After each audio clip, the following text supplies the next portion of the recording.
आज एक नया टॉपिक ऑर्गन हम स्टार्ट कर रहे हैं, बाकी ऊपर नीचे करते रहेंगे, ठीक है। ऑर्गन में बड़ा अच्छा ऑर्गन है, बेसिकली एब्डोमिनल और जीआईटी से रिलेट ऑर्गन है। कितना तारीख है जी? कहाँ फाइल डाले मंजे? 14। तो स्प्लीन की एनाटॉमी हम लोग बात करेंगे, ठीक है। किसकी? एनाटॉमी ऑफ स्प्लीन, है ना। तो सबसे पहले चीज, दो तीन चीज जानने की, स्प्लीन जो मैं पढ़ा रहा हूँ, स्प्लीन, लिवर, पैनक्रियाज, ये तीनों कहीं ना कहीं ये गट से एसोसिएटेड है। Not a gut organ but also derive from the gut region, है ना।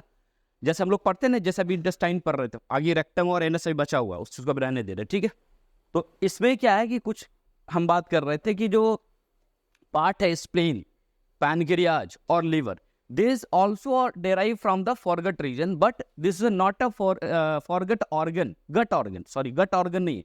जैसे gut organ में intestine है, क्या कहते हैं लार्ज एंड स्मॉल है, क्या कहते हैं उसके बाद स्टोमक है, इसोफेगस है ना, रेक्टम, ये सब गट ऑर्गन बोलेंगे इसको, ठीक है। बट स्प्लीन है, पैनक्रियाज है, आ जाइए तुम्हारा खुल नहीं रहा है, और उसके बाद क्या कहते हैं कि जो लिवर है, this is not a gut organ but is also derive from the foregut region. ये भी फॉरगट रीजन से क्या हो रखा है? डिराइव्ड हो रखा है।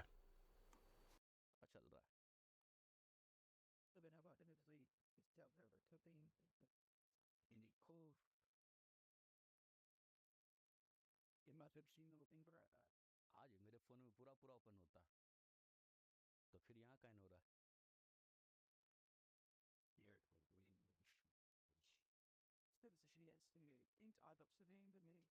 फिर से बोर्ड वाले से एक बार बात किया था तो ठीक ठाक हुआ था मामला। क्या हुआ? वो तो ठीक है।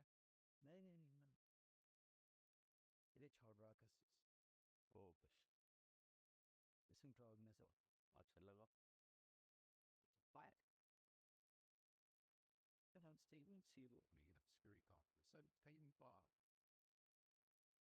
हाँ हाँ, चलो। पानी वानी है जी किसी ठीक ठाक पानी है इसमें?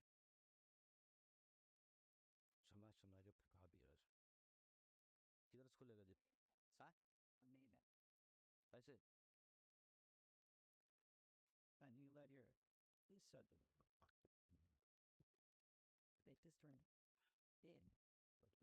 चलो ठीक है।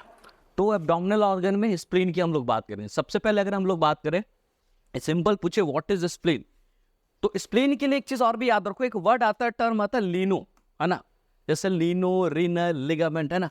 लीनो करके एक वर्ड आएगा जो आगे मैं बताऊंगा अभी, वो भी जैसे ना किडनी के लिए रीनो, लिवर के लिए हैपेटो, तो सेम लाइक लीनो वर्ड जो है ना वो किसके लिए यूज होता है? स्प्लीन के लिए यूज होता है, ठीक है। तो हम यहां पर देखेंगे कि स्प्लीन क्या है। It is a largest lymphoid organ, मतलब जो लिम्फेटिक ऑर्गन जैसे टॉन्सिल्स है एक तरह से कह सकते हो, और बाकी जो लिम्फ नोड्स वगैरह है ना, तो बोन मैरो है और स्प्लीन। तो एक सिंगल ऑर्गन में अगर बात की जाए तो सबसे लार्जेस्ट लिम्फेटिक ऑर्गन में कौन आता है? स्प्लीन आता है। हालांकि अगर हम बात करें कि होल ऑफ द बॉडी में कई बार बताया गया था, तो बोन मैरो ऑल्सो कलेक्टिव, क्योंकि बोन मैरो क्या, हर बोन में अलग अलग जगह पे क्या डिस्ट्रीब्यूटेड है, एक जगह कलेक्टिवली नहीं है। तो एक सिंगल ऑर्गन बेसिकली हम लोग उसको नहीं कह पाते। तो डिफरेंस आगे कहा गया कि अगर पूरे को एक जगह कलेक्ट किया जाए, जो साइज होगा वो लीवर से भी बड़ा हो जाएगा। होल पूरे बॉडी में सबसे बड़ा ऑर्गन कौन है? लीवर है। उससे भी बड़ा अगर हम लोग बात करेंगे वेट के पॉइंट ऑफ व्यू से, तो बोन मैरो भी कहीं ना कहीं ज्यादा देखने को मिलेगा। लेकिन हम सिर्फ पर कलेक्टिवली जो एक जगह पर, तो स्प्लीन जो है एक तरह का सबसे लार्जेस्ट ऑर्गन में देखने को मिलता है। कुछ कुछ चीजें इसको, अब स्प्लीन को ऐसे कई और भी बोला जाता है, ग्रेवयार्ड ऑफ आरबीसी बोला जाता है। इनिशिएट अगर तुम देखो तो इसको blood bank of the body बोला जाता है, उसके लिए भी हम लोग बात करेंगे। इनिशियल फेज में फेटल लाइफ में अगर बात करो तो ये हेपेटो क्या कहते हैं, हिमेटोपोइसिस का, हिमेटोपोइसिस स्पेशली हम लोग कह सकते हैं उसका साइट है, यानी वहीं से मतलब कि ब्लड का बनना भी शुरू होता है। फेटल लाइफ में एक वहां पे ही बनता है, लेकिन एडल्ट लाइफ में वो उसके लिए क्या बन जाता है? कब्रिस्तान, जो जिस जहां से जन्म हुआ था वहीं अंतिम में जाकर उसको मरना है। तो सेम वैसी चीजें, तो एक एक कुछ पॉइंट्स उसको हम लोग, क्या पहला चीज लग रहा है कि एक मोटा मोटी फंक्शन की हम लोग बात कर रहे हैं, तो जो इंक्लूड इसमें देखते क्या भाई, तो क्या काम है स्प्लीन का मेजरली, फिर हम लोग एनाटॉमी के एस्पेक्ट पे आएंगे। कुछ सुपरफिशियल फंक्शन है, तो इसका एक काम है फिल्टर करता है भाई ब्लड को। क्या चीज क्या फिल्टर करता है? रिमूव करता है worn out RBC. Worn out RBC का मतलब ऐसा समझो, जो आरबीसी आपके बॉडी में कमजोर हो गया, जो अब डेड के फॉर्म में ऑल्ड हो गया, सेनाइल एज में चला गया, जो वीक हो गया, वैसे आरबीसी को क्या करता है वो फिल्टर कर रहा है, मतलब वहां से उसको तोड़ेगा, रिमूव करेगा, हटाएगा। साथ में क्या कहता है माइक्रोबियल एजेंट, जो भी हमारे बॉडी में माइक्रोबियल एजेंट माइक्रोब वगैरह अगर जाता है तो उसको भी क्या करता है बॉडी से इसको रिमूव करना, डिस्ट्रॉय करना। तो पहला काम है बेसिकली एक तरह से हम लोग समझते कि removing of worn out RBC and microbial organ. तो कहीं ना कहीं हमको क्या करा, प्रोटेक्शन का काम भी दे रहा, इन्फेक्शन इन ऐसे चीज से फैलने से लेके। दूसरा बेसिकली हम लोग अगर इसका हम लोग बात करें तो एक तरह का देखते जो आरबीसी होता है फिटल लाइफ के अंदर में अगर हम लोग बात करें तो मैन्युफैक्चर है, आरबीसी का मैन्युफैक्चर साइट है कब, लेकिन फीटल लाइफ में, जब माँ के पेट में बच्चा होता है उस टाइम पे, उसका एज अलग अलग है, फीटल अलग अलग टाइम पे, तो फीटल लाइफ में देखने को मिलता है।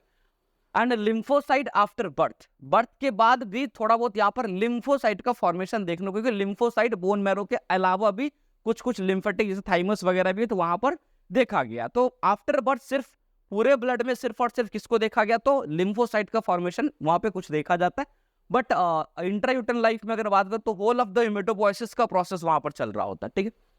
एक चीज और जो कहीं ना कहीं लिम्फेटिक है तो इम्यून प्रोवाइड करेगा, ये हमारे बॉडी को इम्यून प्रोवाइड करता है by the producing the IgM, एक तरह का क्या एंटीबॉडी है, immunoglobin M type of antibody जो हम लोग पढ़ते, तो उसमें एक एंटीबॉडी ये है जो कहीं ना कहीं आपका कौन बना रहा है, स्प्लीन बना रहा है। तो आपके इम्यून सिस्टम को क्या कर रहा है, स्ट्रॉन्ग कर रहा है, मजबूत कर रहा है by the plasma cell. Plasma cell भी मैंने पढ़ा चुका, अगर तो बेसिक अभी मैं पढ़ा रहा था, तुम लोग अगर पढ़े होगे तो what is the plasma cell, जो अच्छा तुम लोग को ब्लड में पढ़ाया था, और अभी जो 1 वीक का सीबीसी इंपॉर्टेंट चला उसमें मैं बताता प्लाज्मा सेल कहाँ से ड्राइव होता है। तो ये प्लाज्मा सेल एक्चुअली बना रहा है एंटीबॉडी का फॉर्मेशन कराता है कहीं पे भी, है ना। तो ये स्प्लीन के अंदर है, ये प्रोसेस हो रहा है। तीसरा एक फंक्शन कह रहा है आगे, नेक्स्ट जो फंक्शन है कह रहा है कि RBC is the store, sorry spleen is the storage of the RBC.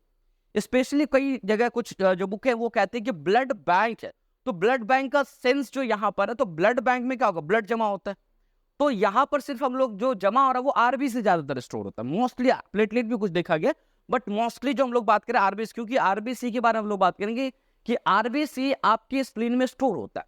अब ये रिलीज करता है सर्कुलेशन में व्हेन रिक्वायर। अब कब, जैसे कोई एक्सीडेंट हुआ, सिंपैथेटिक कॉन्ट्रैक्शन होगा अपने आप, जितना स्टोर अराउंड, कुछ बुक्स लिखती है 150, कुछ बुक 200 ml आरबीसी, 200 से 150 से 200 ml आरबीसी आपके स्प्लीन के अंदर क्या स्टोर है। ऐसा कोई भी आपके बॉडी में हाइपोवॉलेमिक जेनिक शॉक अगर आ गया, मतलब हाइपोवॉलेमिक कंडीशन आ गया, या कोई जैसे कि एक्सीडेंट हुआ, तो उसमें भी डेफिनेटली है कि क्या होता है, इंजरी हुआ, ब्लड लॉस हुआ, हाइपोवॉलेमिक हुआ, तो वैसे कंडीशंस में हम लोग देखते हैं कि स्प्लीन सिंपैथेटिक ऐसे कुछ अपने आप मतलब नर्वस स्टिमुलेशन होता है और कॉन्ट्रैक्ट करता है और ब्लड को डायरेक्ट जनरल सर्कुलेशन में, ताकि इमीडिएटली आपकी बॉडी को उतना जो स्टोर था वो तुरंत में क्या हुआ, मिल पाया। तो एक तरह से हम लोग कह सकते हैं कि स्प्लीन क्या, it is a blood bank of the body, body का ये क्या है, ब्लड बैंक भी है, ठीक है। अब लोकेशन की बात करें, ये थोड़ा सा अब ये है कहाँ पे, तो बेसिकली अगर हम लोग देखें तो कह रहा है स्प्लीन जो है लोकेट करता है लेफ्ट हाइपोकॉन्ड्रियम रीजन, सबको पता लेफ्ट हाइपोकॉन्ड्रिक रीजन है, उसमें ये रहेगा। अब किसके किसके बीच में है, तो ये देखते हैं कि स्टोमक का स्ट्रक्चर यानी कि फंडस ऑफ स्टोमक और डायफ्राम। तो ऐसे अगर हम लोग बात करें तो ये मान लो स्टोमक है, सपोज ये क्या है, स्टोमक है। अब हम सबको पता है कि स्टोमक के साथ साथ यहाँ पर अगर हम लोग बात करें तो ऊपर से क्या जा रखा है, ऊपर से डायफ्राम है, ये क्या है, डायफ्राम। इस दोनों के बिटवीन है ना, यानी कि जो फंडस वाला पार्ट है इस दोनों के बिटवीन यहाँ पे अगर हम लोग बात करें तो ये जो एरिया होगा यहाँ पर क्या है, एक तरह से आप समझ लो क्या है, स्प्लीन है। Left hypochondriac region in between the fundus of stomach and the diaphragm, और क्या है, तो behind the mid axillary line opposite to the 9/10। अब ये मैं बताऊंगा रिब्स का रिलेशन है कि अगर हम लोग करते तो बिहाइंड मिड एक्सिलरी लाइन, तो मिड एक्सिलरी लाइन आपको पता है, यहां से मिड एक्सिलरी लाइन एक्सिलरा से आ रहा है, anterior axillary line, mid axillary line और पोस्टीरियर एक्सिलरी लाइन। तो मिड एक्सिलरी लाइन के बिहाइंड जस्ट हम लोग देखते हैं, यानी कि इस लाइन को अगर यहां से लो, मान लो प्लेन लो, तो उसके पीछे वो देखने को मिलेगा। और जो रिलेशन में आगे रिब्स का रिलेशन आएगा वो 9, 10th एंड 11th, कौन साइड का, तो लेफ्ट साइड है, तो लेफ्ट साइड का 9, 10th, 11 इसके रिलेशन, इसके बेसिस पे हम अभी तुम्हें याद करने का तरीका ही बताएंगे, ठीक है। तो ये एक तरह का लोकेशन, अब लोकेशन क्लियर हो गया। अब ये चीज क्या आता है, इसके ऊपर एक एक्सिस ड्रॉ कराता है, लॉन्ग एक्सिस बेसिकली हम लोग देखते हैं, light to the long axis, यानी कि स्प्लीन अगर हम इस तरह से अगर बनाते हैं, सपोज अभी मैं बताऊंगा, तो स्प्लीन को अगर इस तरह से हम लोग बनाते हैं तो उसके ऊपर कह रहा है अगर लॉन्ग एक्सिस यानी स्प्लीन के ऊपर एक एक्सिस डायरेक्टली ड्रॉ अगर करें तो long axis of the 10th ribs, यानी कि वो जब ये लॉन्ग एक्सिस आएगा तो 10th रिब्स के बराबर में ये मार्जिन करेगा, यानी कि मान लो ऐसे स्प्लेन है तो ये लॉन्ग एक्सिस जो आएगा 9, 10th, 11 से रिलेट कर रहा है तो 10th एक्सिस के अकॉर्डिंगली वो उसका लॉन्ग एक्सिस ड्रॉ हो जाएगा, ठीक है। अब बेसिकली हम लोग देखते हैं यहाँ पर इस तरह से हम move a bit in a living during the respiration, जो रेस्पिरेशन के दौरान हम देखते हैं इसके अंदर में थोड़ा बहुत मूवमेंट है, इसलिए हम लोग जब पाल्पेशन का प्रोसेस अभी अप्लाइड में बताऊंगा तो वहां पर हम लोग देखते भी है कि जब स्प्लीन नॉर्मली पाल्पेट नहीं होता बट कुछ इन लार्ज कंडीशन में देखते हैं उस टाइम इंस्पिरेशन और एक्सप्रेशन का पैटर्न भी बताऊंगा, तो ये उस टाइम में मूव कर रहा है, ठीक। अब कुछ साइज, शेप एंड कलर की हम लोग बात करें तो सबसे इंपॉर्टेंट पॉइंट यहाँ पर ये कि स्प्लीन जो है वो जनरली मैं बताऊं तो वेज शेपेड होता है, और मैंने कई बार वेज शेपेड आपको बताया कि एक साइड ब्रॉड दूसरे साइड टैपर होता हुआ जाएगा और 3 डायरेक्शनल स्ट्रक्चर, उसी को हम लोग जो लीवर भी एक तरह का क्या वेज शेपेड स्ट्रक्चर। तो जनरल शेप जो वो वेज शेपेड है, सॉफ्ट ऑर्गेन है, कुछ हैरी। कलर की बात करें तो पर्पल इन कलर देखने को मिलता है ना, क्या मिलता है, पर्पल इन कलर देखने को मिलता है। साइज ऑफ स्प्लीन अगर हम रफली बात करें तो यहाँ पर एक चीज दे रखा, पहला चीज तो हम लोग डायमेंशन वाली बात कर लेते हैं, यहाँ पर मेजरमेंट है। अब देखो इस मेजरमेंट में तुमको बहुत आसानी से याद रहेगा, 2 मिनट के अंदर स्प्लीन का जितना भी मेजरमेंट है वो याद करोगे। जैसे अगर 1 से लेकर के अभी हम जो ऑड नंबर अगर स्टार्ट करें तो 1 है ऑड नंबर, उसके बाद क्या आएगा 3, उसके बाद क्या आएगा 5, उसके बाद क्या आएगा 7, उसके बाद क्या आएगा 9, उसके बाद क्या आएगा 11, यहां तक, ठीक है। तो एक जो है वो इंच में जो मेजरमेंट है ना, जो चौड़ाई, लंबाई और कह सकते हो मोटाई, वो इंच में, इतना तुमको क्या कहते हैं उसका जो यूनिट्स है वो याद रखना। तो 1 इंच क्या है, ऑड नंबर 11 तक ड्रॉ कर लिए। 1 इंच क्या है, 1 इंच थिकनेस है। 3 इंच क्या है, ब्रेथ मतलब उसकी चौड़ाई है। और 5 इंच क्या है, लेंथ है। और 5 इंच लेंथ है। और 7 जो है ना ये आउंस में है, क्या है, 7 आउंस इक्वल टू होता है लगभग 198 ग्राम, तो लगभग ये 200 के आसपास आ जाएगा। तो 7 आउंस इन अ वेट, वेट वजन कितना है 7 आउंस, वेट बीडीसी में 7 आउंस ही लिख रखा है। और 9 और यहां पर एक 2 लगा दो, 9 से 10 मतलब 9 से 11, तो 9 से 11 में क्या आएगा 9, 10, 11, तो 9 से 10 क्या रिब्स का रिलेशन जो भी बता 9, 10 एंड 11 रिब। तो आसानी से एक बार में तुमको एक बार में क्या याद हो जाएगा, अगर ऑड नंबर 1 से लेकर के 11 तक ड्रॉ करो, ये पूरा नंबर किसको बताता है, तो स्प्लीन के मेजरमेंट को बताता है, पहला दूसरा पांचवा, यानी कि पहला तीसरा पांचवा। 1 इंच क्या है तो थिकनेस है, 3 इंच क्या है तो ब्रेथ है, चौड़ाई है, और 5 इंच क्या है तो इसका क्या कहते हैं कि लेंथ है। 7 आउंसेस इसका वेट है, 7 आउंस इक्वल टू लगभग 200 मिलीग्राम के आसपास होता है। और 9 से 10 यहाँ पे 2 लगा रहे हैं, 9 से 11 मतलब जो वो क्या रिब्स का 9, 10, 11 इसके साथ रिलेट कर, तो आसानी से तुमको रटने की जरूरत नहीं है, मेजरमेंट आसानी से डायमेंशन वगैरह याद रहेगा। अब यहाँ पर क्या है कि थोड़ा सा टाइप स्प्लीन का अलग अलग देखा गया थोड़ा सा, है ना। तो है variation classification type of spleen, है ना। तो एक तो वेज शेपर्ड देखने को मिला, क्या देखने को मिला, वेज शेपर्ड। लगभग 44% पॉपुलेशन में वेज शेपर्ड होगा। उसके बाद आता है टेट्राहेड्रल, किसका आता है टेट्राहेड्रल, लगभग 42% पॉपुलेशन में टेट्राहेड्रल मतलब जिसके 3 हेड होते, तो 1 हेड है, 2 हेड है और ये तीसरा हेड है, तो टेट्राहेड्रल के समझ। और यहाँ पर जो वो ट्रायंगुलर है, लगभग ये जैसे कि यहाँ पर ट्रायंगुलर में क्या कि मार्जिन ऐसे आना चाहिए तब ना ट्रायंगुलर होता है, लेकिन यहाँ पे ऐसे, तो यहाँ और यहाँ में यही फर्क है, लगभग सेम है, लेकिन यहाँ पर जो एंगुलेशन प्रॉपर है तीनों का, है ना। तो ये क्या है कि ट्रायंगुलर जो लगभग 40% पॉपुलेशन में बेसिक ऐसे 40% परसेंटेज ही मिलेगा। अब यहाँ पर इसके ऊपर रिलेशन लिखा हुआ, मैं आगे भी सरफेस ये सब चीज बताऊंगा। तो जैसे यहाँ लिखा ना गैस्ट्रिक इंप्रेशन, तो यहाँ पर इसका मतलब ये है कि यहाँ पर स्टोमक रिलेशन होगा, ठीक है। जैसे यहाँ पर लिखा हो ना रीनल इंप्रेशन, तो यहाँ किडनी का रिलेशन होगा, ठीक है, इंप्रेशन है। यहाँ जैसे लिखो इंटरमीडिएट बॉर्डर, ये दोनों के बीच एक बॉर्डर है जो इंटरमीडिएट बॉर्डर, तो ये जो नाम सब लिखा हो ना gastric impression, colic impression, renal impression, तो ये समझ लो ये इंप्रेशन का मतलब है कि यहाँ पर वो ऑर्गन क्या कर रहा है उसके साथ रिलेट कर रहा है, एक अपना मतलब समझो यहाँ पर रखा हो तो इसका दाग आ रहा है, सिंपल समझो। इंप्रेशन ये हटाने के बाद भी यहाँ पर दाग दिखेगा, जैसे कोई चीज किसी चीज पर रखा हुआ होता है तो दबे दबे उस पर क्या आ जाता है, दाग आ जाता है, ठीक है। गैस्ट्रिक इंप्रेशन या तो ये तुमको शेप याद आ रहा, तो अब ये भी देखो most commonest type is a wedge shaped, है ना। वेज शेप का जो वो सबसे ज्यादा शेप की बेसिस पे क्लासिफिकेशन है, ये किसके बेसिस पे, शेप के बेसिस पे, ठीक है। अब ये तो हो गया, अब आता है एक्सटर्नल फीचर, जो बाहर से चीजों को हम लोग देखेंगे उसकी बात।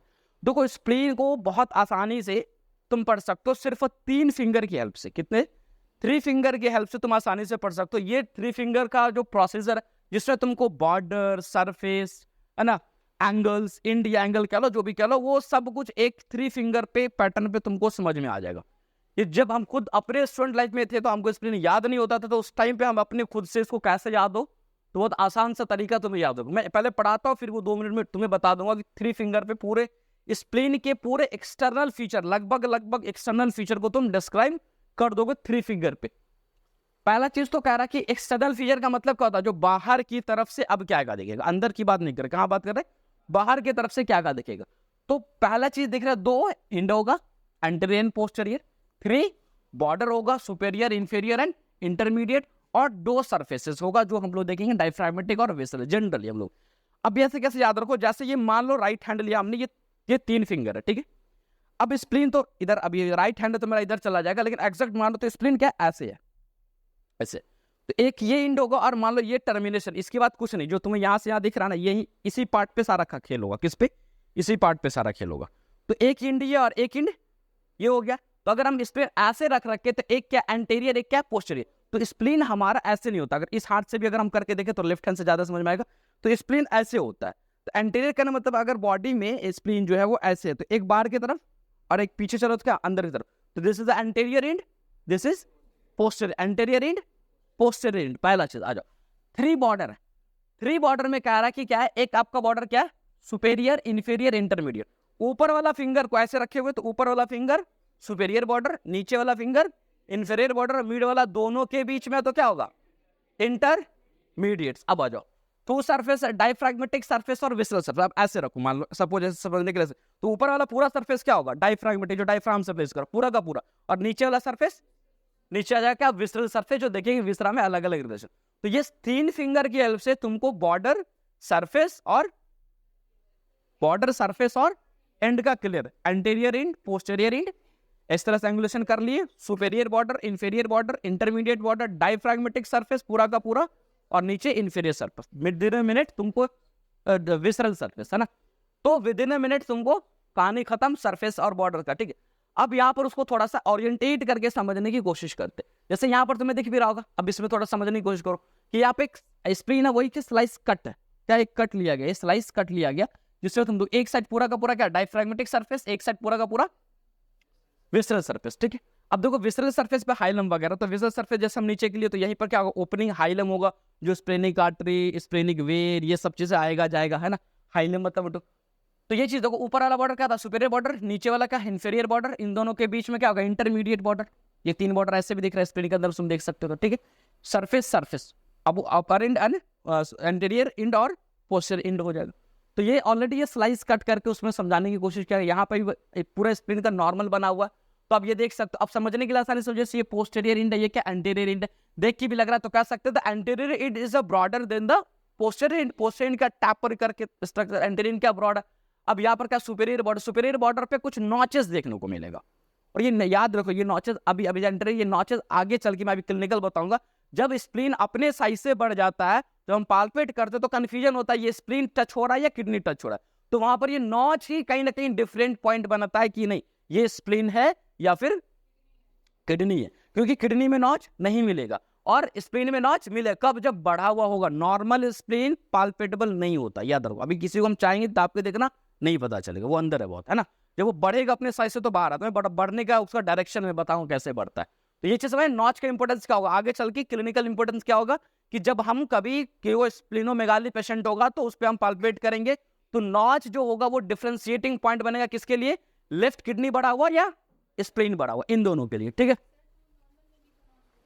नॉर्मल में होता है, लेकिन नॉर्मल में हम जब दबा के देखेंगे तो स्प्लीन ही टच नहीं होता है। अब जब स्प्लीन नहीं टच होता तो नॉच तो सोचेंगे भी नहीं, ठीक है। चलो अब आता रिलेशन पे, देखो, ठीक है। रिलेशन आ जाओ, रिलेशन की बात हम लोग करते हैं। Spleen is a completely enclose, पहला पेरिटोनियल फिर विसरल, 2 अलग अलग हम लोग पढ़ते भी रिलेशन के अंदर में। तो क्या आते हैं, पहला क्या है, पेरिटोनियल रिलेशन की बात करो, ठीक है। पेरिटोनियल में कह रहा है लगभग कह रहा है कि पूरा का पूरा spleen is enclose in the peritoneal, है ना। अब देखो अभी बकरीद का टाइम है, जानवरों में तो बहुत आसानी से मिलेगा देखने के लिए, तुम अगर गाँव जाओ तो थोड़ा बहुत एक्सपेरिमेंट कर सकते हो, ठीक है। थोड़ा बहुत ये चीजों को बहुत आसानी से कर सको, है ना। इसी पॉइंट हम सोचे एक आध ऑर्गन पढ़ा दे जाने से पहले थोड़ा सा इंप्रेशन बन जाएगा दिमाग में, तो पढ़ने में तुम्हें वहां समझने में भी आ जाएगा, ठीक है। तो हाँ, तो किधर गया भाई, हाँ, तो बता रहा था कि कंप्लीटली क्या है कि पेरिटोनियल रिलेशन होता है कि लगभग स्प्लीन क्या है, पेरिटोनियम के साथ वो क्या कर रखा है, कवर कर रखा है, एक्सेप्ट कुछ एरिया एज इट हाइलम, जहां पर वो जाएगा। अब जाहिर सी बात है कि चारों तरफ दीवार लगा देंगे तो घुसेंगे किधर से, तो हाइलम मतलब गेट, तो स्प्लीन को लगभग सारे जगह कवर कर रखा है पेरिटोनियम, लेकिन जहां से हाइलम है, जहां से स्प्लीनिक आर्टरी जाएगा, स्प्लीनिक वेन निकलेगा, मतलब गेट जो है उस एरिया को क्या रखा है, वहां कहले from the where to peritoneal fold is extend, उस पॉइंट से दो पेरिटोनियल फोल्ड जो वो क्या करता है, निकलता है। दो पेरिटोनियल फोल्ड क्या होता है, निकलता है। अब दो पेरिटोनियल फोल्ड निकलने का मतलब है कि जैसे स्प्लीन की अभी मैं तुम्हें दिखा रहा था ये फोटो, यहाँ पर अगर तुम देखो हाइलम का एरिया है और ऐसा लग रहा है हाइलम के पास से, इस हाइलम के पास से स्प्लीन जो है वो एक ऐसा क्या हो रहा है, एक फोल्ड इधर निकल रहा है और ऊपर से क्या निकल रहा है, एक फोल्ड निकल रहा है, और दोनों के बीच क्या हाइलम है। इस चीज को समझ रहा है ना, ऊपर से जो बॉर्डर है ऐसे एक फोल्डिंग उधर गया, एक फोल्डिंग ऐसे आकर के उधर की तरफ फोल्ड है, एक ऐसा फोल्ड है। तो ये एक्चुअली बॉर्डर तो हम लोग पढ़ते हैं, लेकिन यहाँ पर जो निकला हुआ दोनों के बीच प्रोसेस एक फोल्ड है, और ये फोल्ड है किस चीज का वो तुम्हें बता रहा है अभी। देखो where the posterior fold is extend, अभी एक्सटेंड करता वो कहाँ, पहला जो है वन टू द स्टमक, एक फोल्ड निकलेगा वहां से स्टमक तक, लेकिन वो फोल्ड से क्या निकलेगा, गैस्ट्रोस्प्लेनिक लिगामेंट, मतलब कि एक फोल्ड से सपोज मान लो यहां से एक लिगामेंट निकलेगा, एक फोल्ड के हाइलम के पास से क्या निकलेगा, एक लिगामेंट, गैस्ट्रोस्प्लेनिक लिगामेंट, मतलब ये लिगामेंट निकलेगा और ये फंडस के पास में होगा, क्या इधर होगा, फंडस के पास। ये तुम देखो ना कि किधर वाला सरफेस है, विसरल सरफेस है, तो स्टमक किधर होगा, विसरल सरफेस की तरफ, ऊपर डायफ्रागमेंट तो होगा नहीं, तो एक फोल्ड निकल के फंडस के स्टमक से लिगामेंट जो होगा गैस्ट्रो क्या कहते हैं स्प्लेनिक लिगामेंट, ये फंडस से आकर के अटैच्ड हो जाएगा और एक सपोर्ट देगा, क्या देगा, एक तरह का सपोर्ट देगा, पहला चीज हो गया। दूसरा जो फोल्ड से निकलेगा वो क्या निकलेगा, left kidney, one two left kidney, यहाँ पे लेफ्ट किडनी होगा, लीनो रीनल लिगामेंट, देखो आ गया लीनो वर्ड आया ना, लीनो रीनल लिगामेंट, मतलब एक ऐसा लिगामेंट जो क्या करता है स्प्लीन को किडनी के साथ है, तो एक फोल्ड से मान लो सपोज कि निकला क्या, स्प्लेनिक लिगामेंट, स्प्लेनिक लिगामेंट एक फोल्ड से निकला, और दूसरे से मान लो क्या निकलेगा, अब इस दोनों के बीच ये क्या है, हाइलम है, क्लियर है, दोनों फोल्ड्स अंदर, तो दो फोल्ड्स जो है एक्सेप्ट जहां पर पेरिटोनियन रिलेशन की बात हम लोग कर रहे थे, जो दो फोल्ड्स है तो वहां पर दो फोल्ड, पहला फोल्ड किसके लिए, स्टमक के लिए, दूसरा समझ लो एक तरह से किसना है, लेफ्ट किडनी के लिए। अब वहां से क्या स्ट्रक्चर है, स्टमक के लिए कॉमन या दोनों के लिए लिगामेंट है, इतना याद रखो, स्टमक के लिए गैस्ट्रोस्प्लेनिक है ना, चाहे लीनो गैस्ट्रो ऐसा कोई टर्म नहीं है, बट आप बनाना चाहो बनाओ, लेकिन एनाटॉमी में ऐसा बुक में नहीं है, ठीक है ना, और लेफ्ट के लिए लीनो रीनल लिगामेंट, ठीक है। चलो अब आता है याद कि गैस्ट्रोस्प्लेनिक लिगामेंट, अभी मैं जस्ट पढ़ाई था, बताया था, उसी का एक्सटेंशन यहाँ पर वही जो मैं पढ़ा दिया वही चीज, ये कह रहा है गैस्ट्रोस्प्लेनिक लिगामेंट है एक्सटेंड करता कहां से, तो from the hilum of the spleen, जाहिर से बताइए मैं देखा हाइलम के पास से वो क्या हो रहा है, एक्सटेंड कर रहा है अपर 1/3 of the greater curvatures of the stomach, यानी अपर 1/3 ऑफ द ग्रेटर कर्वेचर, तो ग्रेटर कर्वेचर का जो अपर 1/3 है, देखो यहाँ पे देखो, फिर दो तरह से क्वेश्चन बनेगा तक कंफ्यूजन बनोगा। अभी मैं पढ़ा है क्या पढ़ा है, अभी ऊपर बताते फंडस से अटैच हो रहा है या ग्रेटर कर्वेचर लिखा हुआ, तो अगर ऑप्शन में दोनों आएगा तो दोनों सही होगा, क्योंकि upper part of the greater curvature कौन, यही है ना, और यही तो क्या है, फंडस का रीजन है ना, तो फिर कहोगे सर पढ़ा है फंडस, पूछ रहे ग्रेटर कर्वेचर, या लिखा हुआ ये पूछ रहे वो, इसलिए जब पढ़ने के टाइम तुम्हें अपने आप को थोड़ा सा दिमाग खोल के बैठना पड़ेगा यहाँ पे, ठीक है। तो समझ में कहां से जा रहा, तो हाइलम से लेकर के ग्रेटर कर्वेचर या फंडस जो ऊपर का पार्ट है वहां तक वो जाकर के स्टमक के पास रहेगा। इट कंडर शॉर्ट गैस्ट्रिक वेसल्स, साथ कुछ इसके साथ क्या हो, शॉर्ट गैस्ट्रिक वेसल्स, याद करो जो स्प्लेनिक आर्टरी से ऊपर निकल के फंडस के लिए शॉर्ट गैस्ट्रिक वेसल्स जाता था उसके पास वो रिलेट करेगा, ठीक। लीनोरीनल लिगामेंट्स की बात करेंगे तो लीनोरीनल लिगामेंट कह रहा है एक्सटेंड फ्रॉम द का, एक तरफ तो हाइलम से निकलेगा, अभी हमने दिखा दिया, दूसरा कहां तक जाए, anterior surface of the left kidney, यहाँ पे ऑफ किडनी लिखा हुआ था, हमें पता ही है लेफ्ट किडनी की बात हो रही है, तो anterior surface of left kidney तक ये जाएगा। इट्स कंटेना, आप उसके साथ कह रहा है कि वहां पर और क्या क्या रिलेशन होगा, तो टेल ऑफ पैनक्रियाज होगा, बेसिकली क्या होगा, टेल ऑफ पैनक्रियाज होगा, स्प्लेनिक वेसल्स जो हम लोग पढ़ा ना, वेसल्स मतलब का renal artery, sorry splenic artery, splenic when वो हो जाएगा, और पैनक्रिएटो स्प्लेनिक लिम्फ नोड्स कुछ देखना, पैनक्रियाज और स्प्लेन के बीच का कुछ लिम्फ नोड होगा, जो इसके रिलेट में कहीं ना कहीं वो स्ट्रक्चर आएगा, किसके रिलेट में, तो लीनो रीनल लिगामेंट के रिलेशन में, ठीक है, क्लियर है? हाँ, अब मेरे फंडस से नहीं करेगा तो उसके फंडस के एंटीरियर साइड होगा या पोस्टीरियर साइड? कर्वेचर वाला पॉइंट पे, मैं नीचे से नहीं लिखा हुआ ना, फंडस तो ऐसे है, तो जो कर्वेचर्स का पॉइंट है जस्ट उसके ऊपर जो वो कर्वेचर वाला पॉइंट, जैसे ये है ना, अब ये तो 2D स्ट्रक्चर्स है, तो दैट्स नॉट एंटीरियर। जो स्टमक होगा वो इसका जो कर्वेचर है, ये जो कर्वेचर, उस कर्वेचर वाले पॉइंट पे डायरेक्टली उस क्या कहते हैं कि वो लिगामेंट का अटैचमेंट है, ठीक है।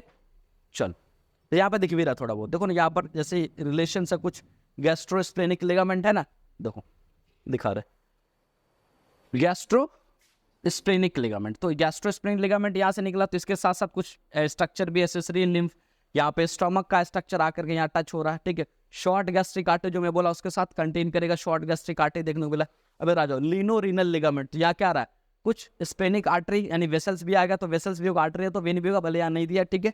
दूसरा चीज क्या, टेल ऑफ पेनक्रियाज आ गया, कुछ इस तरह के स्ट्रक्चर यहाँ पर कटा हुआ एसेसरी स्प्लीन से कुछ, तो ये कहीं ना कहीं लीनो रीनल लिगामेंट प्रॉपर स्प्लीन हो गया, तो ये स्ट्रक्चर देखने को मिलेगा, ठीक है।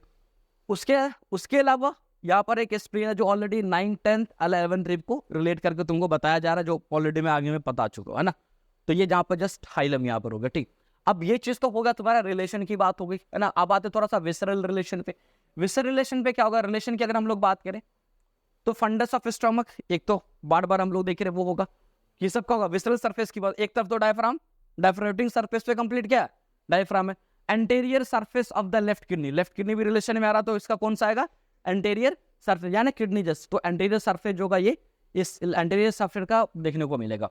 उसके बाद क्या, left colic flexor, left colic flexor मतलब याद आया, इसीलिए इसका नाम क्या रखा था, स्प्लेनिक फ्लेक्सर्स। मैं बताया left colic flexure is also known as, क्यों, क्योंकि स्प्लेन के पास आके उससे रिलेशन बना रहा है, इधर से आकर के इधर क्या कर रहा है, रिलेशन बना रहा है, ठीक है। उसके बाद टेल ऑफ पेनक्रियाज जो ऑलरेडी यहाँ पे तुमको दिख भी रहा है, तो ये विसरल रिलेशन। और तुम डायफ्रागमेटिक, तो all of the diaphragm, diaphragm से क्या लेना, उसके ऊपर तो कुछ है नहीं, डायफ्राम कंप्लीट रिलेट कर रहा है, तो ये तुम्हारा रिलेशन हो गया। अब आ जाओ आर्टेरियल सप्लाई, आर्टेरियल सप्लाई कोई बहुत बड़ा चीज नहीं है, कि स्प्लेन को सप्लाई कौन करेगा, हम सब पढ़ रखे भाई, major is a supply, splenic artery is a large branch of the celiac trunk, celiac trunk का सबसे लार्जेस्ट ब्रांच है, तो सीलियक ट्रंक से ये सप्लाई होगा। It is a transverse throughout the lienorenal ligaments to reach near, यानी कह रहा है ये जब रन करेगा तो लीनो कहाँ गया, लीनो रीनल लिगामेंट के ऊपर ये ट्रांसवर्सली जाएगा, रीच नियर द हाइलम, यानी उसके ऊपर समझ लो एक तरह का मतलब लीनो रीनल लिगामेंट इसके लिए ब्रिज का काम कर रहा है, इसके ऊपर से होता हुआ ओवरलैप होता वो कहाँ चला जाएगा, तो हाइलम में एंट्री करेगा, हाइलम पॉइंट जो यहाँ पर क्या करेगा, एंटर करेगा, और इस हाइलम में एंटर करने के बाद spleen and divided into 5 branch और मोर, यानी कि स्प्लीन में जैसे ये घुसेगा स्प्लेनिक आर्टरी, यानी स्प्लीन में मान लो यहाँ घुसा तो 5 या 5 से ज्यादा ब्रांच में अपना डिवाइड होगा, और अंदर फिर जाकर के एक एक को क्या करेगा, सप्लाई करेगा, क्लियर। चलो अब यहाँ पर कुछ है different type of spleen, it is अ कोई बात नहीं, टर्मिनल ब्रांच एरथलॉग, ठीक है। कुछ है बेसिकली अंदर में जब जाएगा तो ब्रांच क्या रहेगा, यानी कि डिफरेंट टाइप ऑफ स्प्लीन के अंदर इट टर्मिनेट्स, यानी जो ब्रांच जाएगा तो टर्मिनेट करेगा ना, 5 ब्रांच या फिर turn branch are along, basically terminate करेगा अंदर के अंदर में। Compact type it is a terminate branches are the small, यानी कि दो बेसिकली कह रहा है कि अगर बेसिकली टर्मिनेट किया अंदर जाके और टर्मिनेटिंग ब्रांच थोड़ा लंबा लंबा होगा, तो बेसिकली यहाँ पे क्या कह रहा है, स्प्लीन के अंदर में, ठीक है। दूसरा क्या मिलेगा, एक जिसने वो जनरल टाइप हो गया, दूसरा कह रहा है कॉम्पैक्ट टाइप, यहाँ पे नाम क्या है, जनरल टाइप है कॉम्पैक्ट टाइप। तो कॉम्पैक्ट टाइप में क्या होगा कि जो टर्मिनल ब्रांच होगा वो टर्मिनल शॉर्ट ब्रांच होगा, मतलब सीधा समझो ये स्प्लेनिक आर्टरी है, एक ये बड़ा एक ब्रांच, दूसरा, तीसरा, चौथा, पांचवा, एक और स्प्लेनिक आर्टरी जिसमें निकल रहा है पहला, दूसरा, तीसरा, चौथा, पांचवा, तो this is a compact type, this is a long general type, ठीक है। दिस इज अ जो निकला वो क्या है, कॉम्पैक्ट टाइप, जिसमें ब्रांच जो होगा वो क्या है, छोटा छोटा देखने को मिलेगा, ठीक है। चलो अब आता है वेनस ड्रेनेज, तो वेनस ड्रेनेज कुछ है नहीं, splenic when blood is a drain by the splenic when, किससे आएगा, स्प्लेनिक वेन से आएगा, और स्प्लेनिक वेन कह रहा है कि इसे joint the superior mesenteric when, splenic when इधर से आया, स्प्लेन से निकला, और ये निकलते निकलते ये क्या, इधर जो है, इधर क्या स्प्लेनिक वेन पीछे से आ रहा है, और उसके बाद अगर हम लोग देखें ये स्प्लेनिक वेन है ना, स्प्लेनिक वेन इधर से आया, और इसमें आकर के किसमें जुड़ा है, ये सुपीरियर मेसेंट्रिक वेन में आकर के इधर आकर जुड़ा, ये सब पोस्टेरियर हो रहा है, इसलिए शैडो बिल इमेजेस है, क्या हो रहा है, पेनक्रियाज के पोस्टेरियर हो रहा है इसलिए शैडो, अब ये मिल जाएगा और आगे बना देगा क्या, पोर्टल वेन बना देगा, क्या बनाएगा, पोर्टल वेन बनाएगा। चलो अब उसके बाद हम लोग it is a tributaries are मतलब शॉर्ट गैस्ट्रिक वेन आर, इसके कुछ ट्राइब्यूटरीज कह रहा है कि उसके जो ब्रांचेस निकलते हैं तो वो देखने को मिलता है, ठीक है। ट्राइब्यूटरीज में है क्या कि यानी कि स्प्लेनिक वेन के अंदर क्या क्या और आकर के मिल जाती है, जैसे मेन स्प्लेनिक वेन आया उसमें और क्या क्या, जैसे मेन नदी है उसमें कौन कौन से नाला आके खुल रहे, तो ट्राइब्यूटरीज उसी को बोलते हैं। शॉर्ट गैस्ट्रिक वेन यहाँ है, शॉर्ट गैस्ट्रिक वेन आकर के मिल रहा है स्प्लेनिक के अंदर में।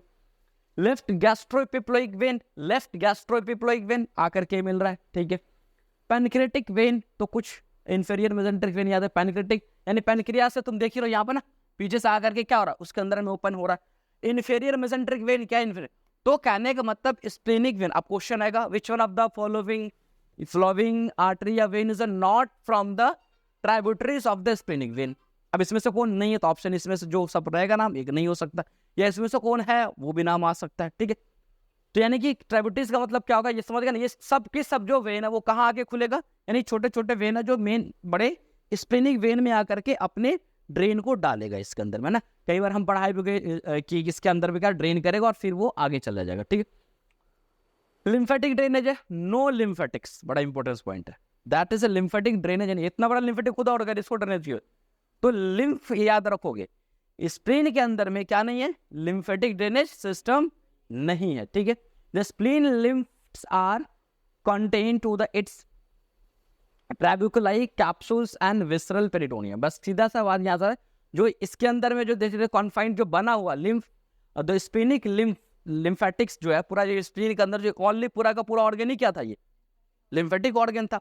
तो यही कह रहा है इट्स अ कॉन्फाइंड्स, मतलब ये बना इट्स अ ट्रैबुकुलाई कैप्सूल्स बेसिकली, इसके अंदर का स्ट्रक्चर है यानी इंटरनल स्ट्रक्चर की मैं बात करूँ, कैप्सूल्स है ना, विसरल पेरिटोनियम वगैरह। ये विसरल पेरिटोनियम भी अंदर, जैसे कि हम लोग अभी पढ़े ना कि पेरिटोनियम है, लेकिन पेरिटोनियम फिर से हम लोग पढ़े अगर कि एक पेरिटोनियम क्या होता है, पेरिटोनियम के दो, विसरल पैराइटल। तो विसरल पेरिटोनियम का क्या मामला है, जैसे मान लो ये स्प्लीन है, सपोज ये मान लो क्या स्प्लीन है,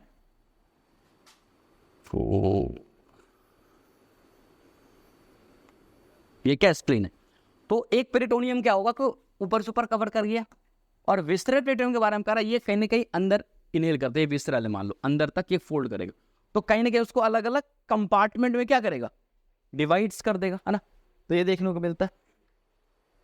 चलो उसका दे ड्रेन अलोंग स्प्लेनिक वेल्स, ये क्या करता है, स्प्लेनिक वेसल्स इनटू द पैनक्रिएटो, है ना, पैनक्रिएटोकॉलिकिनल लिम्फ नोड, यानी कुछ basically drain along the splenic vessels, यानी कि ये जो अपना ड्रेन कर रहा है बेसिकली, तो किसके साथ, लिम्फेटिक प्रॉपर लिम्फेटिक वेसल्स नहीं है, ये डालता कहाँ पर है, तो इसे ड्रेन अलोंग स्प्लेनिक वेसल्स, बात ये वेन के थ्रू ड्रॉन करेगा, और उसके उस स्प्लेनिक वेन के आसपास में कोई अगर नोड है तो वो नोड क्या आता है, किस नोड के साथ, यानी स्प्लेन के आसपास कोई ना कौन सा नोड है, पैनक्रिएटिकोकॉलिकिनल लिम्फ नोड है, उसमें जाकर के ये ड्रेन करा देगा।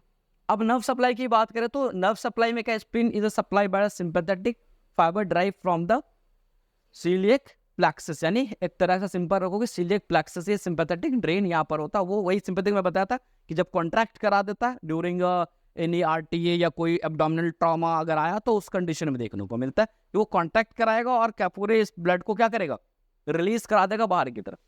अब यहाँ पर जो है बड़ा इंटरेस्टिंग है कि अप्लाइड एनाटॉमी, देखो अप्लाइड एनाटॉमी में क्या है कि दो तीन चीज, सबसे पहले palpations ऑफ स्प्लीन, तो इसे normally in normal circumstances the spleen is not palpable, कभी कभी ऑप्शन आएगा जैसे आप एमसीक्यू स्प्लीन इज या true and false, spleen is palpable और नॉन पाल्पेबल ऑर्गन्स, तो it is a non palpable organ है नहीं, क्यों नहीं पाल्पेबल, वो उतना अंदर है कि उसको हम नहीं देख सकते, सिंपल पाल्पेट नहीं करते।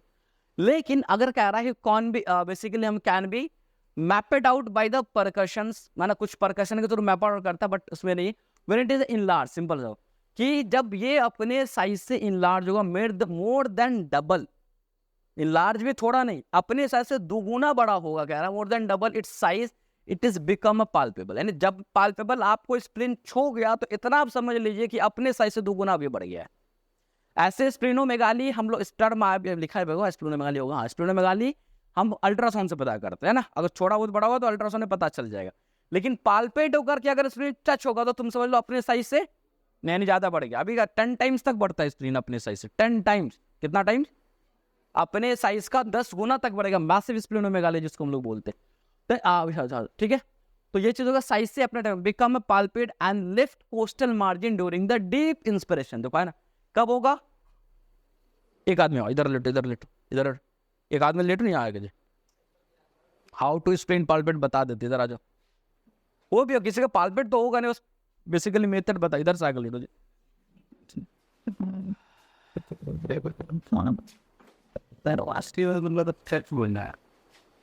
क्या वो पाल्पेट मतलब किसी को छू के देख रहे? हाँ, उधर है, इधर कैसे जी? स्क्रीन देखना है ना।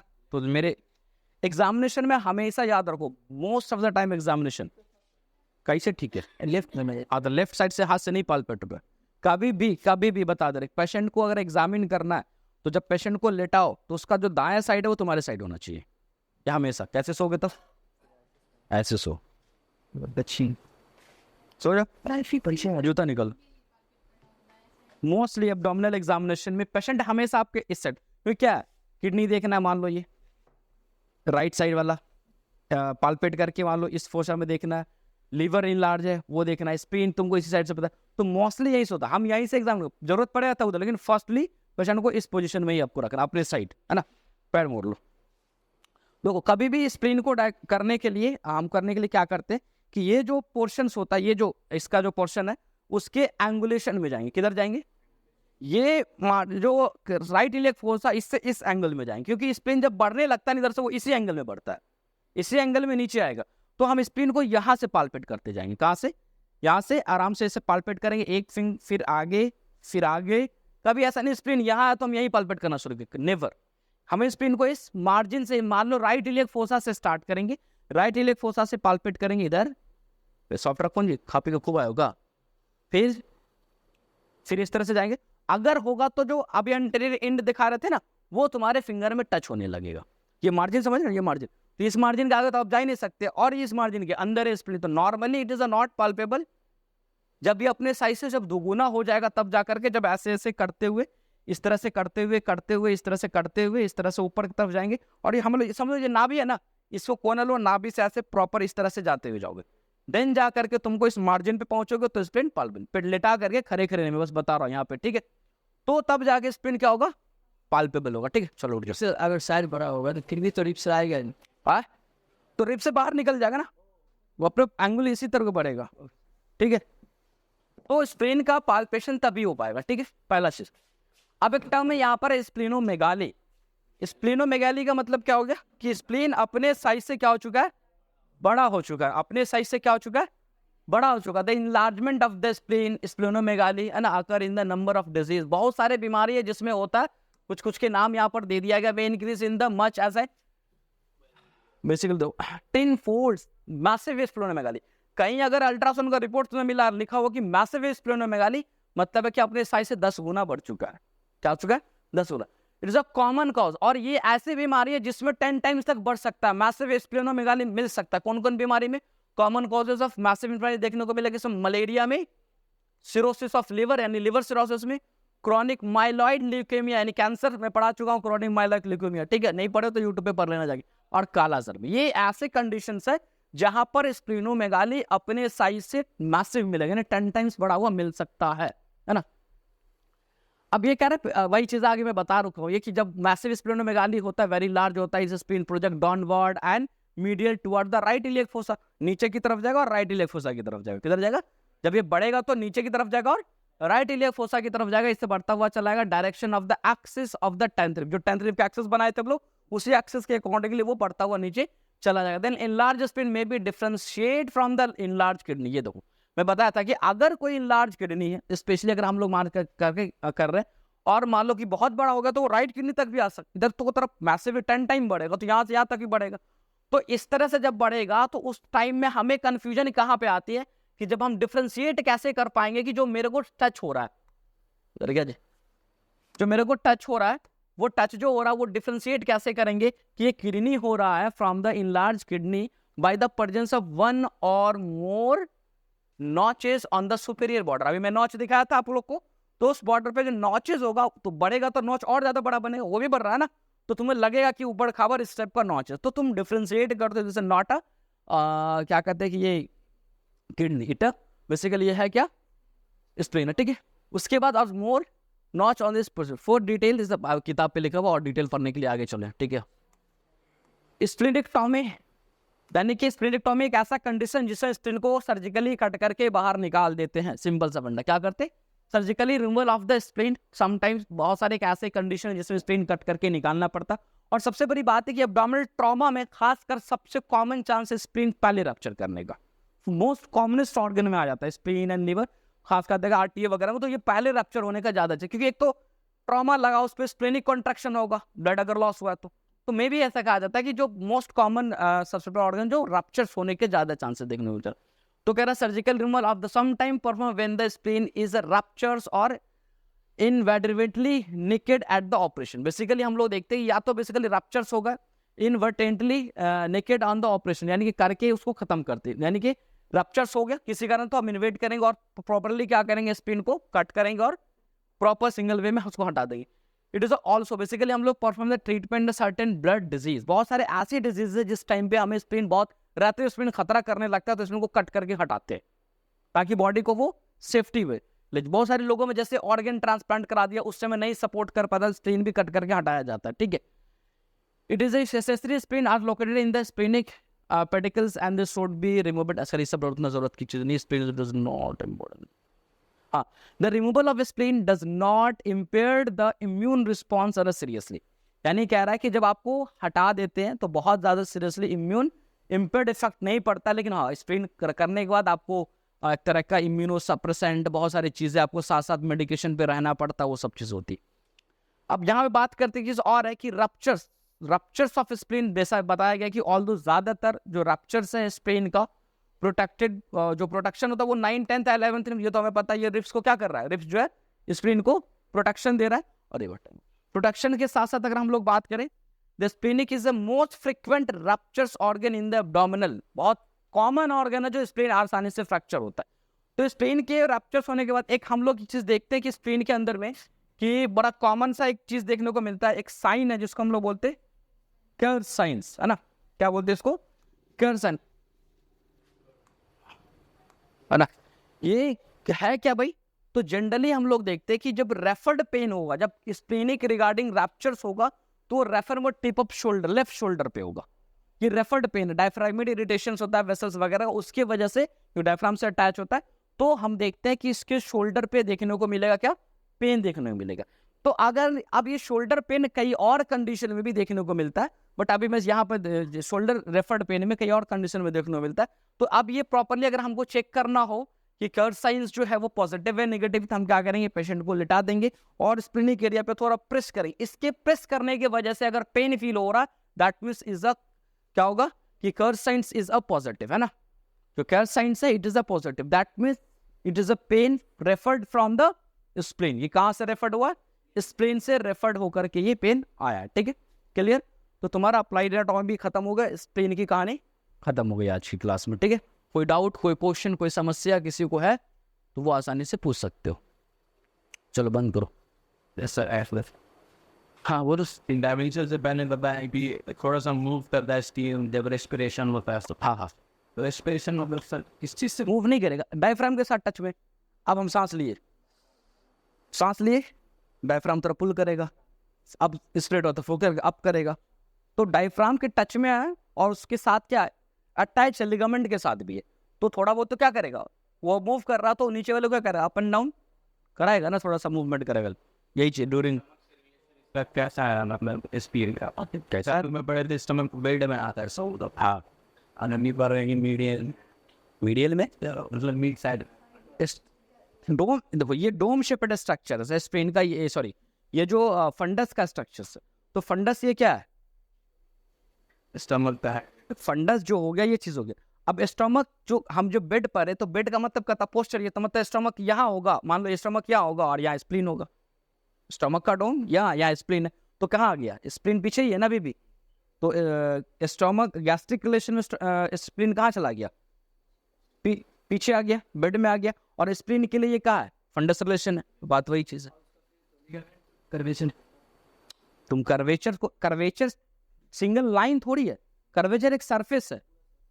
कर्वेचर जो है वो curve, this is the hole of this surface है। तो उसकी हम बात, तो उसमें हम यहाँ पर स्प्लीन है, मान लो ये पूरा कर्व है, यहाँ पर स्प्लीन यहाँ पर आके टच कर रहा है, तो ये जो स्प्लीन टच कर रहा है मतलब क्या कर्वेचर्स के पोस्टीरियर एस्पेक्ट में समझ लो एक तरह से, यहाँ पे गैस्ट्रिक स्टोमक है, तो अल्टीमेटली स्प्लीन अभी भी कहाँ है, स्टोमक के पीछे ही है, ठीक है। ये जो मेरे केस में दबाई भी एक फोसा की तरफ बढ़ते जा, हाँ, तो इनलार्ज किधर से हो रहा है, वो विसरल साइड की तरफ से हो रहा अभी अपन इनलार्ज क्या डाउनवर्ड हो रहा है टुवर्ड्स द, डाउनवर्ड हो रहा है toward the right iliac force, तो डाउनवर्ड की तरफ स्प्लीन, हॉल स्प्लीन इनलार्ज होता है। स्प्लीन ऐसा नहीं कि एक चीज हो, लेकिन उसके इनलार्जमेंट का जो डायरेक्शन है वो इस तरह ज्यादा मूव करता है, है। हम लाइक रिटर्न में नहीं लाएगा स्टमक इतना आसान। स्टमक अपने फिक्स स्ट्रक्चर से, स्टमक को क्यों खींचेगा? कोई चीज अपने जगह पे बढ़ रहा है, दौड़ नहीं रहा है, बेचीज समझो। तो अगर इनलार्ज ऐसे ऐसे चीजें हो रहा है तो चीजों को थोड़ा कम उसमें टेंस जरूर लाएगा, लेकिन स्ट्रेस को खींच नहीं रहा, कोई फोर्स का खींचा नहीं ना जा रहा है। स्टमक खुद अपने स्ट्रॉन्ग, ऐसा थोड़ी कि कोई स्ट्रक्चर, हर स्ट्रक्चर एब्डोमेन में जो है वो कहीं ना कहीं उसको सपोर्ट के लिए कुछ तो चीजें वो उसको स्ट्रॉन्ग रहे। तो स्प्लीन जो है एक 200 ग्राम का ऑर्गन अभी है, मान लो बढ़ता हुआ जाएगा, इनलार्ज होता हुआ चला है, तो उससे बढ़ता हुआ, इसका मतलब ये नहीं कि वो बढ़ रहा तो अपने साथ बाकी स्ट्रक्चर को वो होल्ड करेगा, वो अपने साइज पे बढ़ता हुआ अपनी चीजों को मल्टीप्लाई कर रहा है ना। कि जैसे अगर सिंपल अगर हम बात करें कि यहाँ पर कि अगर ये स्ट्रक्चर्स क्या देगा, कोई धक्का दुक्की नहीं होगा, ठीक है। स्प्लीन यहाँ पर है, अब इसके सेल में मल्टीप्लिकेशन होता जा रहा है, क्या जाना है, सेल मल्टीप्लाई कर, ये अपने सपोर्ट के साथ अपनी जगह पर अटैच, इधर मान लो ये बढ़ रहा है, ये बढ़ता जा रहा है ना, ये खींचेगा क्यों? इनलार्जमेंट में थोड़ी है कि मतलब है कि कोई चीज इनलार्ज मतलब क्या, एक जगह से दूसरी जगह शिफ्ट हो रहा है, तो बड़ा हो रहा है ना, तो बड़ा होने में ये अपना साइज को बढ़ा रहा है। अब ये हाथ बच्चा में इतना बड़ा था, बढ़ने लगा तो ये हाथ का कंधा को खींचने लगता है। नहीं सर, वो सेंस नहीं, मतलब ये बढ़ रहा है तो ये अपने फ्री स्पेस में बढ़ रहा है, तो किसी को टच नहीं हो रहा है। वो जहाँ पे बढ़ रहा है वहाँ पे तो अदर ऑर्गेनिज्म भी है ना बीच, तो अदर ऑर्गन, लेकिन बढ़ने का डायरेक्शन क्या, उस डायरेक्शन में ये डायरेक्शन, इस डायरेक्शन को कुछ नहीं मिल रहा है। ये जो जो डायरेक्शन में बढ़ रहा है उस डायरेक्शन को क्या मिल रहा है, ओपन डायरेक्शन मिल रहा है ना, अंदर में यहाँ से इनलर, और स्टमक इसके पीछे है। स्टमक कहाँ है, स्टमक आगे, सर स्टमक आगे है, वो उसके पीछे है, लेकिन कंप्लीट जो है एक गैस्ट्रिक इंप्रेशन एक छोटा सा एरिया है, लेकिन उसके बाद पूरा का पूरा एरिया जो इधर जो सरफेस है, जब जो एंटीरियर इंड्स है, वो एंट्री इंड में तो नहीं है रिलेशन, एंट्री इंड में कोई रिलेशन पड़े जैसा फ्री, एंट्री इंड क्या था, फ्री था, एंट्री इंड में नहीं पड़ा है ना, गैस्ट्रिक इंप्रेशन क्या था, सरफेस में ना, तो इस डायरेक्शन में बढ़ रहा, तो इस डायरेक्शन में क्या है, इस डायरेक्शन में तो फ्री है, जब फ्री डायरेक्शन में वो बढ़ेगा तो कोई मसला नहीं है। और पेनक्रियास, क्या हुआ, पेनक्रियास तो पेनक्रियाज किसके रिलेशन में, हाइलम के पास है, tail of the pancreas hilum के रिलेशन, तो बढ़कर एंटीरियर एस्पेक्ट में इस डायरेक्शन में। बाकी अगर मान लो जैसे कि स्टमक के पास हो, तो ये स्टमक को थोड़ा प्रेस करेगा, बस खींचेगा क्यों, वॉल स्प्लीन इनलार्ज करते हैं, इनलार्ज मतलब नहीं कि एक कोना बढ़ेगा दूसरा कोना नहीं बढ़ेगा, लेकिन अगर यहाँ पर मान लो यहाँ अगर ये बढ़ रहा अपने जगह, तो इसको क्या करेगा, प्रेस करेगा बस, और कुछ नहीं करेगा, ये नहीं कि इसको खींच के कहीं ले जाएगा, जो जिस डायरेक्शन में जा रहा है वो एंटीरियर एंड का इनलार्जमेंट हो रहा है। बाकी अब जैसे पीछे स्प्लीन मान लो स्टमक के रीजन में बढ़ता हुआ जा रहा है, तो स्टमक के रीजन में, तो अगर स्टमक ऐसे है, मान लो स्टमक इसके, ये स्टमक आगे और ये पीछे, तो ये जब बढ़ेगा तो स्टमक को थोड़ा प्रेस करेगा, तो ये प्रेस करके स्टमक के पार्ट में हो रहा समझो, तो वहां तो हम छू भी नहीं सकते, तो हमें कौन पता चलता है, कौन सा पार्ट पता चलता है, जो पार्ट फ्री मार्जिन में बढ़ रहा है, बढ़ सब रहा अपनी जगह, ये थोड़ी कि एक की तरफ, ये समझो जो इस साइड जो बढ़ रहा है ये हमें पाल्पेट हो रहा है, अब इस साइड जो बढ़ रहा है उनको पाल्पेट नहीं हो रहा है, वो पता ही नहीं चलेगा, तो हम जो चेक करेंगे वो इस पार्ट को सिर्फ चेक करेंगे, तो इस पार्ट को जो बढ़ रहा तो इधर भी धक्का दे रहा, मानो यहाँ पे स्टमक होगा यहाँ पर, तो स्टमक वाले पार्ट को इधर प्रेस कर रहा होगा, उससे कोई फर्क नहीं पड़ना, तो ये खींचेगा क्यों इसको। So the stomachs get back to the first start and he's called these whole same brain so shut the people on us. क्या चीज, अगर स्ट्रेन बढ़ा था पूरा पेट दर्द से परेशान रहता, मतलब अपने आसपास वेरिएशन है, मैंने कुछ नर्व हुआ है। देखो दर्द क्यों होता है, पहले ये बताओ कहाँ पर इनलार्जमेंट से दर्द होता है जी, कहीं नहीं, हाँ दर्द क्यों होता है बताओगे, मैं सही तो वो नर्व सब का है तो वो तो that's very recipe दर्द क्यों होता है, due to the irritation of nerve ending, और इरिटेशन कब होगा,